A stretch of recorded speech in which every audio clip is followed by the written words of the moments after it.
Hello, and welcome to our presentation of the second project, which is about predictive modeling for a marketing campaign. I will introduce you the member of the team and the problem we have been working on. The G1 team is composed of two talented young data analysts, Sabrina and Valentin, three data scientists whose reputation is well established, called Valentin, Emma, and Maxime, also join the team of the data specialist. And I am the communication manager, the sixth member of this team.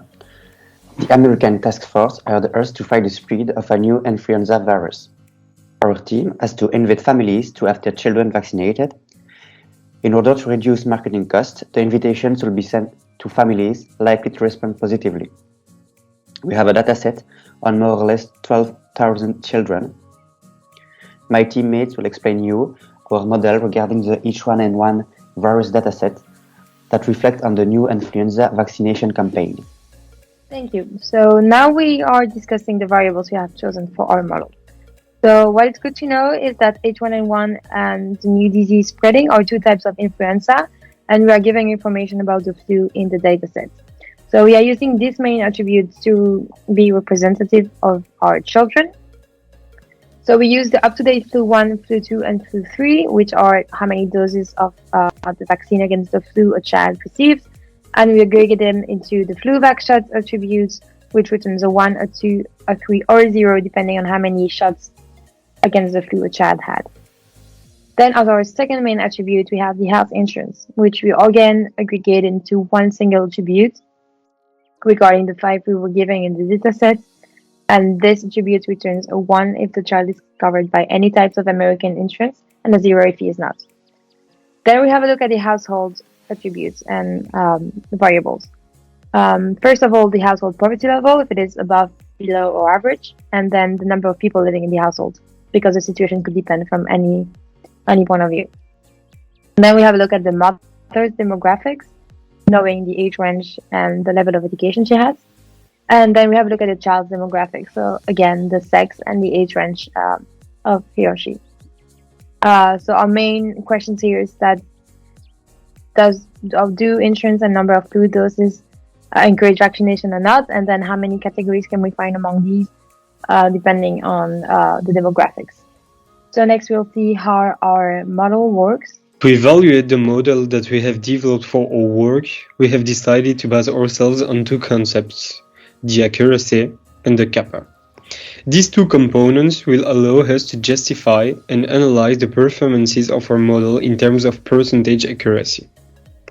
The accuracy will represent the percentage of correct prediction of the model and therefore give us an indication of its veracity and performance. Thus, based on our model and after analysis, we obtain an accuracy percentage of about 68.56%. By analyzing the data table, we can see that our model is divided into two clear categories: true not UTD and true UTD. The objectives of our model being to predict the fact that our vaccination invitations are well responded. Based on the performance random forest, we can say that in terms of accuracy, 61% of the respondents being UTDS responded to the invitation, and 70% of persons responded that are not UTDS responded to the invitation. Thus, by combining the data of the second column in the same way as applied of the first column, we can average these two categories and make an average of the model. This one giving us the information that our model predicts truthfully 68.56% of the model. From another point of view, we can look at the kappa of our model. The kappa allows us, like accuracy, to know if the prediction our model makes are correct. Calculated on a scale from 1 to -1, 1 representing the fact that all predictions are correct and -1 the opposite, we can use this component to justify the performance of our model. Our kappa is around 0.240 using the random forest kappa, which means that our model is quite good and predicts good values. Thus, being between 1 and 0, we can conclude that our model performs well on this component. Let's now look at the recommendation. For this part, we have chosen the two most representative trees of the results of our model. For the first one, we advise the task force to look at influenza illness and the number of doses already received for that vaccine. If a child has at least 2 doses, parents will most probably vaccine the child against H1N1 and answer positively to the invitation. For children that have less than 2 doses, the task force should look at the health insurance of children. For children who have health insurance and a dose of flu vaccine, 44% of parents will answer positively to the invitation. For children who have an health insurance but don't have any dose of flu vaccine, the majority will answer negatively. But we can still look at the age group of children. For the group 30-35 months, 35% of the parents will answer positively to the invitation. If they don't have health insurance, but they have a shot of flu vaccine or more, 34% of the parents will answer positively. And if they don't have any health insurance and don't have any dose of flu vaccine, the results are too low and the task force should not target this kind of people. So we have 2 tips for task force. The first one is to focus on children who have at least 2 doses of flu vaccine to target the invitation. The second one is to focus on children who have a dose of flu vaccine or more and an health insurance, as almost the half of the people will answer positively to the invitation.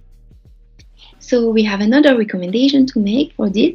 We must ask ourselves the question, which child has and doesn't have health insurance?